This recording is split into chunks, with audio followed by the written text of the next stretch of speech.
দুনিয়া ছাড়িয়া মসজিদের ওই পালকে আয়না দোলা দে সাজায়া তারে জনমের লাগিয়া। মানুষ কই যায় রে দুনিয়া ছাড়িয়া মসজিদের ওই পালকে আয়না দোলা দে সাজায়া তারে জনমের লাগিয়া। এই বাড়ির লেগে করছো তুমি কত মারামারি, মামলা মোকদ্দমা করে খোয়াইলে করি। এই বাড়ির লেগে করছো তুমি কতই মারামারি, মামলা মোকদ্দমা করে খোয়াইলে করি। আজকে তুমি যাবে চলে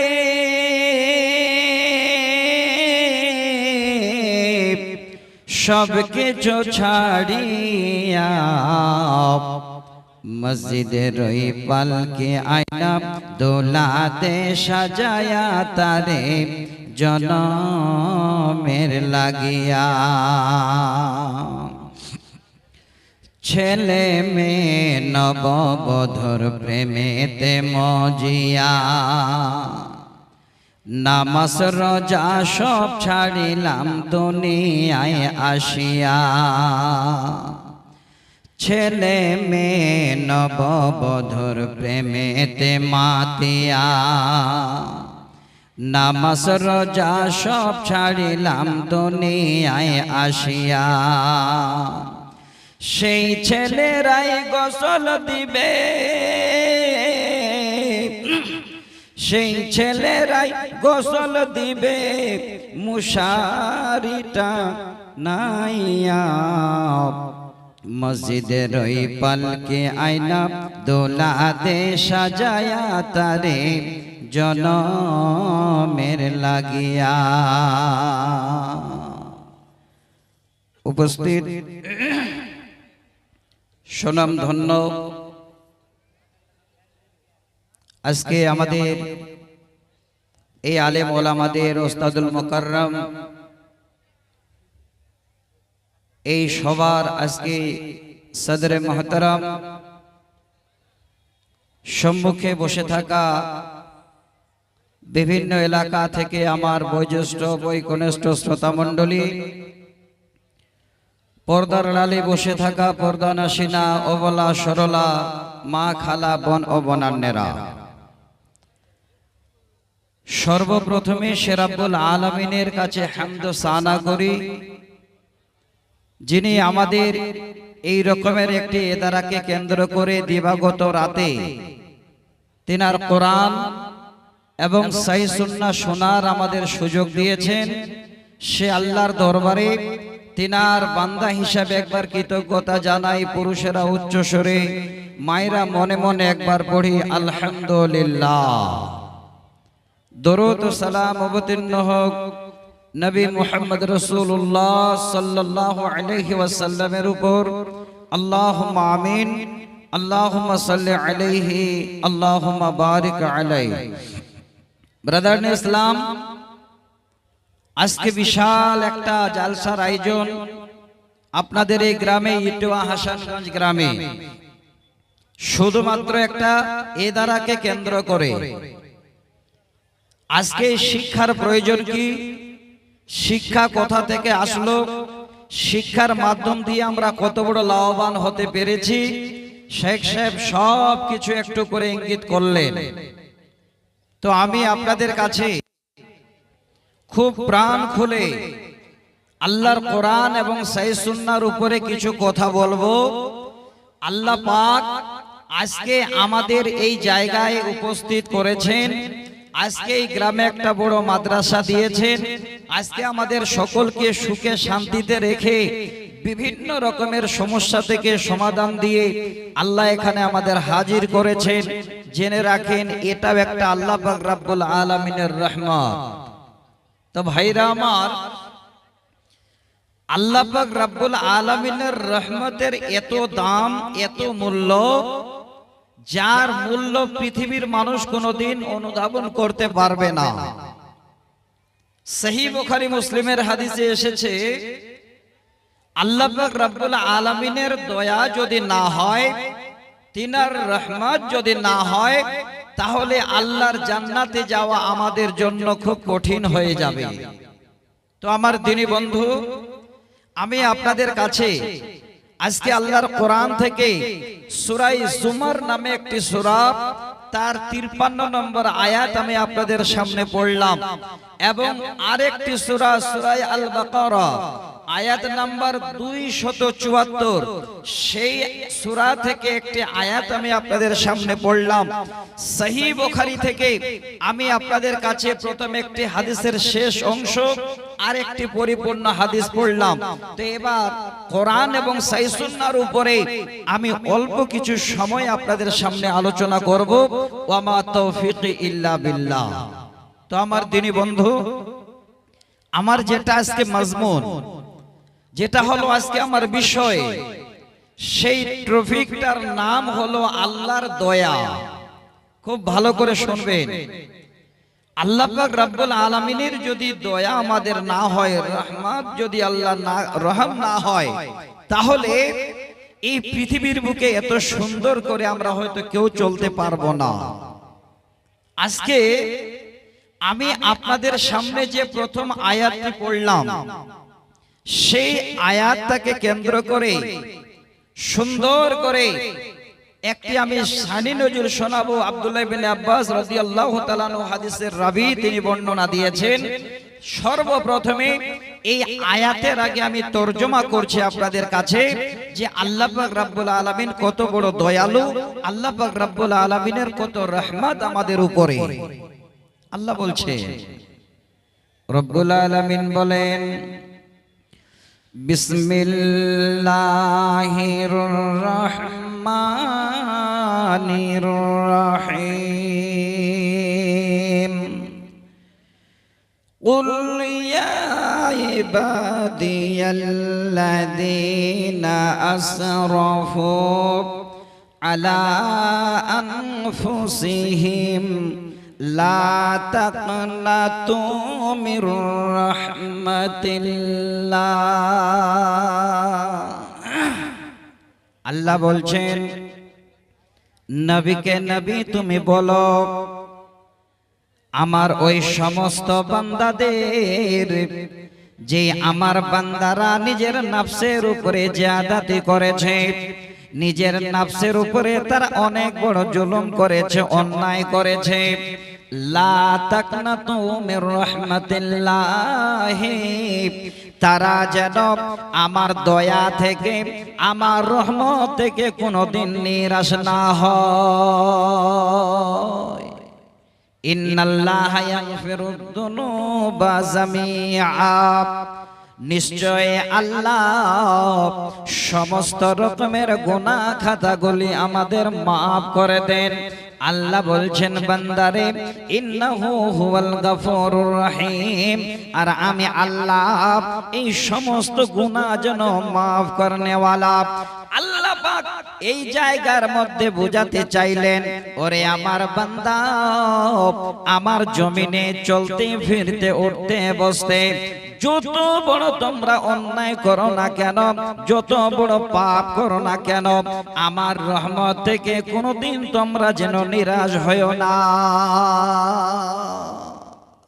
পাপ অন্যায় মানুষের দ্বারাই হয়, এই মানুষই পাপ করে।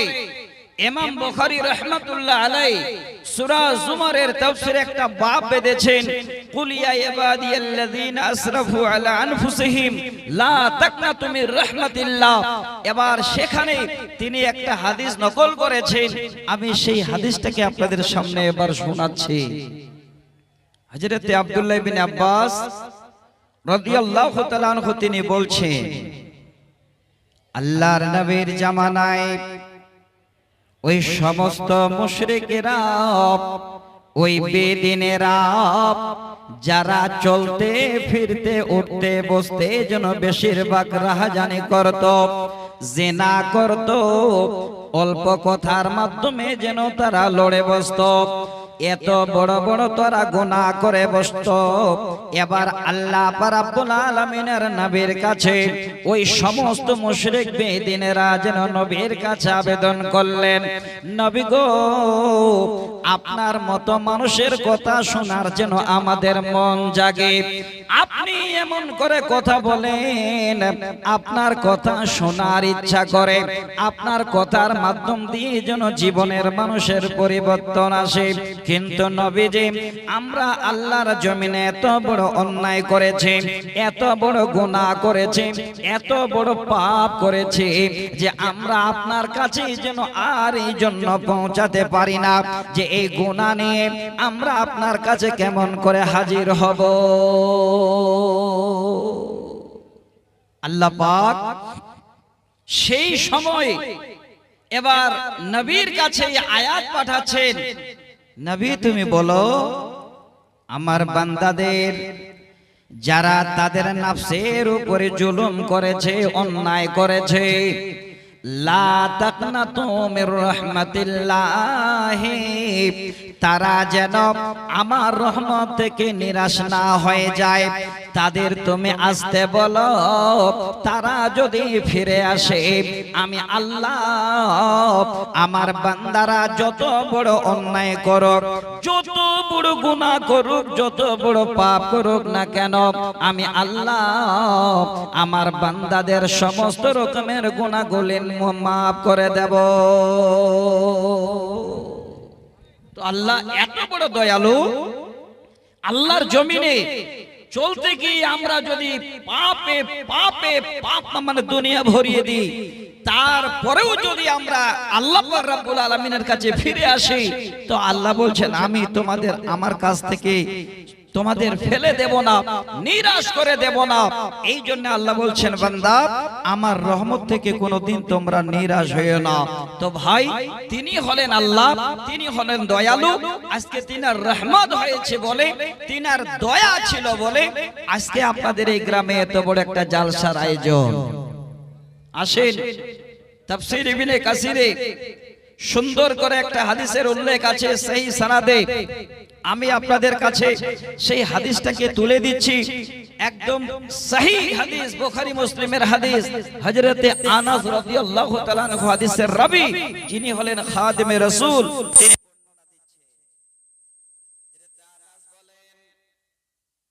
আমি আমার নবীর কাছে শুনেছি নবীজি বলেছেন আল্লাহ পাকের জমিনে আল্লাহর বান্দারা যদি গুনাহ করতে করতে করতে আকাশ এবং জমিন পর্যন্ত তারা গুনাহ ভরিয়ে দেয়, এই রকমের খাল বিল নালাগুলো যদি তারা গুনাহ করে ভরিয়ে দেয়, এবার ওই সমস্ত গুনাহ নিয়ে যদি আল্লাহর কাছে তারা ফিরে আসে, আল্লাহ পাক সমস্ত বান্দাদের গুনাহ খাতাগুলি ক্ষমা করে দেবেন।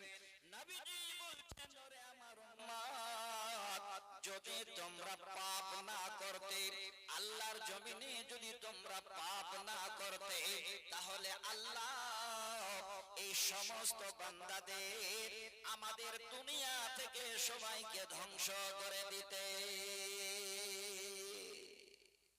আল্লাহর কত বড় দয়া, আল্লাহ কত বড় দয়ালু, আল্লাহর কত বড় রহমত যে আমরা আল্লাহর জগতে এসেছি, দুনিয়াতে এসেছি, পাপ আমাদের দ্বারাই হবে। পাপ করে যদি আমরা ছত্রভঙ্গ হয়ে থাকি, তাহলে আমাদের জীবন আমরা একদম বেকার করে দেব। পাপ করে ফেলেছি, এবার পাপ করার পরে আল্লাহর কাছে গিয়ে যদি আমরা একবার দাঁড়াই, আল্লাহ বলছেন আমি তোমাদের আমার কাছ থেকে নিরাশ করে দেব না, আমি আল্লাহ তোমাদের পাপ ক্ষমা করে দেব, বান্দা যদি আমার কাছে এসো। তো আল্লাহ রাসূল বলছেন এবার এই সমস্ত বান্দাদের আল্লাহ ধ্বংস করে দিতেন। আর ওই সমস্ত বান্দাদের আবার নিয়ে আসতেন যারা আল্লাহর জমিনে আসার পরে পাপ করে আবার আল্লাহর কাছে ক্ষমা চায়, পাপ করার পরে আল্লাহর কাছে আবার ক্ষমা চায়, ওই সমস্ত বান্দাদের আবার নিয়ে আসতেন। এখান থেকে আমরা জানতে পারলাম আল্লাহ পাক রব্বুল আলামিনের এত বড় রহমত, এত বড় দয়া। আল্লাহ বলছেন বান্দারে আমার জমিনে এসেছো, তুমি পাপ করে ফেলেছো, তুমি হয়তো ভুল করে ফেলেছো, বান্দা কোথাও তুমি আর যেও না, আমার কাছে ফিরে আসো, আমার রহমতের দরজা তোমার জন্য খোলা আছে। আমি আল্লাহ আমার কাছ থেকে কোনদিন তোমাকে যেন নিরাশ করে পাঠাবো না। আমরা সবাই এখানে আছি, পাপ করিনি এরকমের কে আছে এখানে? আজকে প্রকাশ্যে হোক গোপনে হোক যেই আকারে হোক পাপ আমরা করেছি, পাপ আমরা করি, আল্লাহ তারপরও এত বড় দয়ালু, তিনি বলছেন বান্দা পাপ করার পরে আমার কাছে যদি তোমরা এসে যাও আমি তোমাদের নিরাশ করে দেব না। আমি আল্লাহ তোমাদের অবশ্যই যেন আমার জায়গাটাতে তোমাদের জায়গা দেব এবং তোমাদের সমস্ত রকমের গুনাহ খাতাগুলি ক্ষমা করে দেব। তো ভাই এই সুবর্ণ সুযোগ আজকে এসে গেছে। এই সুযোগটা কত বড়! সহিহ বুখারী মুসলিমের হাদিস কিতাবুর রিকাব, যেই হাদিসটা আমি আপনাদের সামনে তুলে দিচ্ছি সেই হাদিসটাকে একটু আবার আপনাদের সামনে আমি উল্লেখ করছি, খুব ভালো করে শুনে রাখেন। নবীজি বলেন আল্লাহ পাক যখন এই দুনিয়াকে সৃষ্টি করলেন তার সাথে সাথে আল্লাহ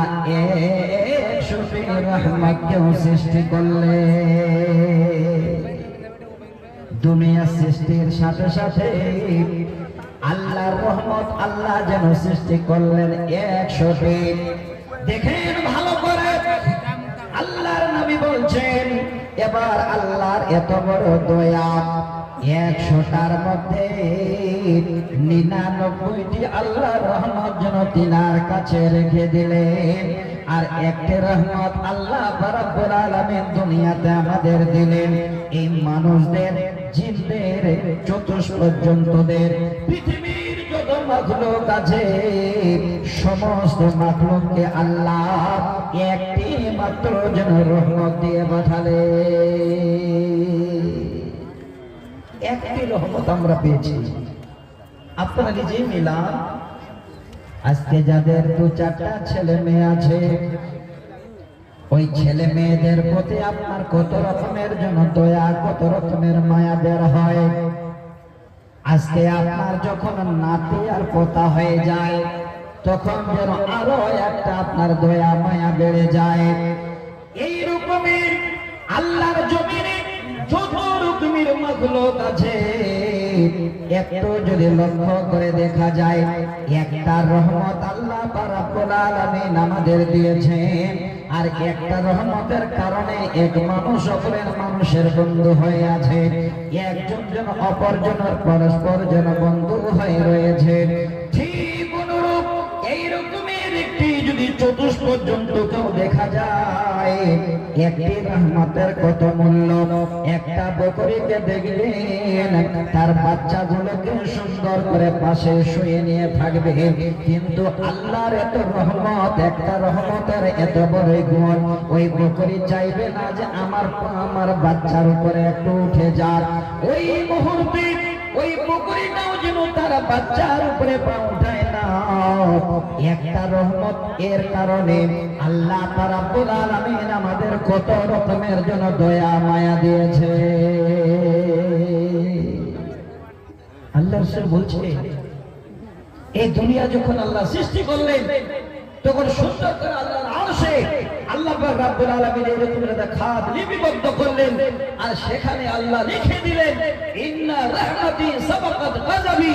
এই পৃথিবীর মুখে হে আমার বান্দারা এই শুনে নাও ভালো করে, ক্রোধের থেকে আমার দয়াটা যেন অনেক অনেক আপার লেভেলে আমি রেখে দিলাম। আমি আল্লাহ তোমাদের উপরে যতটুকু রাগ করি তার থেকে বেশি তোমাদের উপরে আমি দয়া করি, রহম করি। তাহলে তবে তিনি হলেন আল্লাহ, তিনি রহমানুর রহিম, তিনি আরহামুর রাহিমিন। যদি আপনারা একটু আগে বাড়েন তাহলে আল্লাহর কোরআন খুলে দেখেন যে আল্লাহ কত বড় দয়ালু। আল্লাহর কোরআন বলেন وأيوب إذ نادى ربه أني مسني الضر وأنت أرحم الراحمين। যেদিন আইয়ুব আলাইহিস সালাম বলেছিলেন, আল্লাহ আমি এই রকমের যেন বড় ধরনের আল্লাহ বেমারে পড়েছি, আল্লাহ তুমি দয়ালুর দয়ালু, আল্লাহ দয়ালু দাতার থেকে তুমি দয়ালু। এই জায়গাটা আর একবার যদি স্মরণ করিনি, আল্লাহ তোমার এত বড় দয়া, তুমি দয়ালুর দয়ালু, অর্থাৎ এত বড় তোমার দয়া আছে যার মাধ্যমে আল্লাহ তুমি বলেছো লা তাকনাতু মির রাহমাতিল্লাহ, আমার রহমত থেকে বান্দা তোমরা কোনোদিন নিরাশ হয়ো না। সুযোগ এসেছে যারা আজকে আমরা পাপ করে করে আল্লাহর জমিনে নিজেরাই যেন অনুভব করতে পারছি যে আমার দ্বারাই কত পাপ হয়েছে। এই জালসার মাধ্যমে, কোরআনের মাধ্যমে আজকে আপনারা সুবর্ণ সুযোগ পেয়েছেন। কোন রকমের আপনার দুশ্চিন্তা মনে যেন না আসে, ফিরে আসেন আল্লাহ পাক রব্বুল আলামিনের কাছে, ফিরে আসেন আল্লাহকে পাবার জন্য। আল্লাহ আপনার সমস্ত রকমের গুনাহ খাতাগুলি ক্ষমা করে দেবেন, আর আল্লাহ যেন আপনাদের আমাদের কোনোদিন তিনার কাছ থেকে নিরাশ করে দেবেন না। দেখেন আল্লাহর দয়া কত বড়। হযরত ওমর ইবনে খাত্তাব রাদিয়াল্লাহু তাআলা হাদিসের রাবী, তিনি বর্ণনা দিচ্ছেন নবীর কাছে কিছু কয়েদি যেন এবার হাজির হলো। সেই সময় একজন মেয়ে মানুষ তিনিও যেন সেই জায়গায় হাজির। তিনি মেয়ে মানুষ কেমন ছিলেন? অল্প দিনে বাচ্চা জন্ম দিয়েছেন, কোলের বাচ্চা যেন কোল থেকে হারিয়ে গেছে। দেখেন আল্লাহর দয়া কত, আল্লাহর রহম কত। এবার মা জননীরা জানেন বাচ্চার উপরে কত মায়া হয়, কত দয়া হয়। এবার ওই মা বাচ্চা খুঁজে পায় না, মা জননী স্তনের দুধ পান করাবে, সেই বাচ্চাকে যেন খুঁজে পায় না, ছটফট করে বেড়ায়। যেতে যেতে যেতে যেতে একটি অন্য বাচ্চাকে মা এবার দেখতে পেলেন। দেখেন আপনাদের আমি হাদিসের সঙ্গে কোরআনের মুনাসেবাত বলতে চাই। সেই বাচ্চাটাকে তুলে নিয়ে মা জননী নিজের বুকে এবার জড়িয়ে ধরলেন, দুধ পান করাতে লাগলেন। সুবহানাল্লাহ। আল্লাহর নবী যেন দৃশ্য দেখে বলছেন, ওরে আমার সাহাবীরা, আমি তোমাদের কাছে জানতে চাই, আচ্ছা বলো তো এই মেয়েটাকে, নিজের বাচ্চাকে আল্লাহর এই আগুনে কোনোদিন ফেলতে পারে নাকি? এই মা কোনোদিন বাচ্চাকে আগুনে ফেলে দিতে পারে নাকি? বলেন নবী গো, না না, সেটা কোনোদিন হতে পারে না। এই মা কোনোদিন নিজের বাচ্চাকে আগুনে ফেলে দিতে পারে না। আল্লাহ রাসূল বলছেন, সাহাবীরা রে, আল্লাহর একটা দয়া, একটা রহমতের কারণে যদি মা তার বাচ্চাকে আগুনে ফেলতে না পারে, যিনি আল্লাহ তিনার কাছে 99টা রোজন দয়া আছে, রহমত আছে। হ্যাঁ আমার সাহাবীরা, আল্লাহু আরহামু বিইবাদিহি, আল্লাহ পাক এই সমস্ত বান্দাদের উপরে যেন আরো দয়ালু, সবচেয়ে থেকে বড় দয়ালু দাতা। অতএব শুনে নাও, আল্লাহ রাব্বুল আলামিন আমাদের একটা রহমত দিয়েছেন, আর একটা রহমতের মধ্যে যেন এত আমাদের মধ্যে সব কিছু হয়ে যায়, আর 99টি রহমত আল্লাহর কাছে হাজির আছে। কোনদিন মুখে এটা নেবেন না যে এই গুনাহ করেছে আল্লাহ, এই গুনাহ আমার ক্ষমা হবে কিনা, এই ভুল করেছে আল্লাহ আমার ক্ষমা হবে কিনা, মাফ হবে কিনা। আপনাকে কাউকে বলা দরকার নাই, আপনি মাথা নিচু করে এই রকমের আল্লাহ পাক রব্বুল আলামিনের কাছে গিয়ে এবার দরখাস্ত করে আল্লাহ বলছেন বান্দা আমি কোনদিন তোমাদের আমার কাছ থেকে আসলাম নিরাশ করে দেব না, তোমাদের খালি ফেরত দেব না, আমি আল্লাহ তোমাদের গুনাহ খাতাগুলি ক্ষমা করে দেব, এটাই হলো আমার কাজ। আজকে আরেকটা হাদিস শোনাই, সহিহ মুসলিমের কিতাবুল ঈমানে হাদিসটা আছে, আমি আপনাদের সামনে তুলে দিচ্ছি আজকে নেওয়ার মতো। এই জায়গাটাকে যে আল্লাহ পাক রব্বুল আলামিনের কত দয়া কত রহমত, এই হাদিসের মাধ্যমে আমি আবার আসছি। হযরতে আমর ইবনুল আস রাদিয়াল্লাহু তাআলা আনহু তিনি বেমারে পড়ে গেছে। সেই সময় এবার আমরা যদি বেমারে পড়ে কান্না করে ছেলে মেয়েকে ডাকে নানান কিছু বকে, আমর ইবনুল আস বলেন আমার যখন শরীরে বেমার দেখা দিল, আমি যখন প্রচন্ড বেমারে যেন এবার পড়ে গেলাম, সেই সময় একটি দেওয়ালের পাশে গিয়ে এইভাবে করে হাত দুটো দেওয়ালের সামনে দিয়ে মুখটা দেওয়ালের দিকে করে অঝর নয়নে কেঁদেই যাচ্ছেন। এবার তিনার আত্মীয় স্বজন নিজস্ব লোকেরা পাশে গিয়ে বলেন, ওরে আব্দুর রহমান, ওরে আমর ইবনুল আস, আজকে তুমি কেন কান্না করো? এই রকমের অবস্থা তোমার কেন? যখনই সেই কথা বলা আমর ইবনুল আস এবার সঙ্গে সঙ্গে এবার মুখ যেন ঘুরিয়ে নিলেন, তার নিজস্ব লোকদের দিকে মুখ ঘুরিয়ে নিয়ে বলছেন, ওরে আমার নিজস্ব লোকেরা, আজকে আমি হলাম ভাগ্যবান। আমার কাঁদার কারণ হলো আমি এর আগে ঈমান কি জিনিস সেটা যেন খুঁজে পাইনি। আল্লাহ পাক আজকে আমাকে এই ঈমান নামক সম্পদটা যেন দিয়েছেন, আমি আল্লাহকে যেন মেনে নিতে পেরেছি, আমি একজন ঈমানদার বান্দা, তাই আজকে আমি যেন এত বড় খুশিতে কান্না করছি। খুশিতে কান্না করছেন। আমর ইবনে আস বলছেন, হে বিশ্বের মানুষ, আমার তিনটি দৌর গেছে, তিনটি সময় গেছে। আল্লাহ রাসূলের হাদিস যেন শব্দটা বলছেন, আমর ইবনে আস বলছেন আমার তিনটি রকমের সময় গেছে, যে সময়গুলো আমি নিজেই যেন যখন অনুভব করি যেন চিন্তা হয়ে যায়।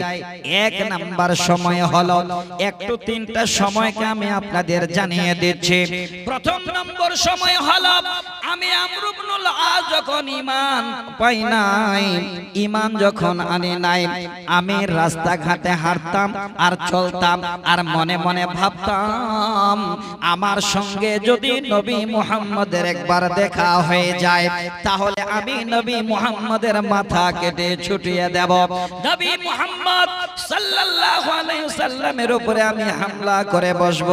আমি কোনদিন যেন আমার চোখে সেই নবীকে দেখতে পাই না। নাম্বার 1 প্রথম নম্বর দৌড়। দ্বিতীয় নম্বর দৌড় তিনি বলছেন, দ্বিতীয় নম্বর দৌড় হলো আমি যখন ঈমান আনলাম, একদিন আল্লাহর নবীর সামনে আমি গিয়ে দাঁড়ালাম, নবীকে বলছে, নবী গো উবসুত ইয়ামিনাকা ফালে উবায়ুকা, নবীজি আপনার কাছে আমি এসেছি, আপনি একটু আপনার হাতটা বাড়িয়ে দিন, আমি আপনার হাতের সঙ্গে বায়াত করব। দেখেন জীবনে কত বড় যেন আল্লাহর রহমতের ছায়া তলে এসে গেছেন। নবীকে বলছেন, নবী গো আপনি একটু হাতটা বাড়ান, আমি আপনার সঙ্গে বায়াত করব। নবীজি সঙ্গে সঙ্গে এবার হাত বাড়িয়ে দিলেন। আমর ইবনুল আস সামনে হাত বাড়াতে বলে নিজের হাতটাকে এবার টেনে নিলেন। নবী প্রশ্ন করে দিলেন, মালাকা ইয়া আমর, হে আমর কেন তুমি তোমার হাতকে টেনে নিলে? কি কারণে? আজকে তুমি হাতটাকে তোমার টেনে নিয়েছো, সঙ্গে বলছেন আরাস্ত নবী নবী গো আরাত্ত তাস্তারি তোমাদা নবীজি, আমি আপনার কাছে জন্য একটা শর্ত লাগাতে চাই, আমি আপনার সঙ্গে একটি শর্ত করতে চাই। নবী বলছেন বলো তুমি কি শর্ত আমাকে বলবে। হে আমর ইবনে লাস, কি বলার তুমি বলো। সঙ্গে সঙ্গে যেন বলছেন ইয়া রাসূলুল্লাহ আইয়াগফিরালি, নবী গো আমাকে যদি ক্ষমা করে দেওয়া হয়, আমি আমার জীবনের জন্য সব কথাগুলো স্মরণ করে ফেলেছি, আমাকে যদি ক্ষমা করে দেওয়া হয় তাহলে আমি যেন আপনার এই জায়গায় হাত বাড়িয়ে দেব। নবীজি বলছেন ওরে আমর ইবনে লাস, তুমি কি জানো না পৃথিবীর বুকে যখন কোন আল্লাহর বান্দারা ঈমান আনে, ইসলাম কবুল করে, ইসলাম কবুল করার কারণে পূর্বের যাবতীয় সমস্ত গুনাহ খাতা আল্লাহ মাফ করে দেয়। ভাইজান আজকে আল্লাহর রহমত দেখেন, আল্লাহর দয়া দেখেন। আপনারা আমরা যদি ফিরে আসি আল্লাহ ক্ষমা করে দেবেন। পাহাড়ের সমান যদি আপনি পাপ করেন, 3 নম্বর দাউদটা খালে বলে দিই, 3 নম্বর সময়টা খালে একটু বলে দিই, মাত্র 1 মিনিট টাইম নিচ্ছি। হযরতে আমর ইবনে আস বলছেন যখন আমি অনেক দায়িত্ব পেলাম, আমি যখন একজন দায়িত্বশীল মানুষ হয়ে গেলাম, আমার শেষ সময় আমি তখন সবাইকে ডেকে বললাম ওরে আমার সমস্ত জনসাধারণ, আমি যখন মারা যাব, আমার জানাজা যখন তোমরা নিয়ে যাবে, আমার জানাজায় যেন একজন কেউ নোহা করনেওয়ালা সাথে না যায়। দেখেন ভালো করে, মানুষ মারা যায় অনেক রকমের কান্না করে রাস্তায় যেন চলতে শুরু করে। আমর ইবনে আস বলছেন আমার জানাজা যখন নিয়ে যাবে তখন যেন কেউ কান্না না থাপড়ায়, কোন রকমের যেন এরকমের নোহা না করে। দ্বিতীয় নম্বর হলো আমার জানাজার সাথে যেন কোনদিন আগ না নিয়ে যাওয়া হয়, আগুন না নিয়ে যাওয়া হয়।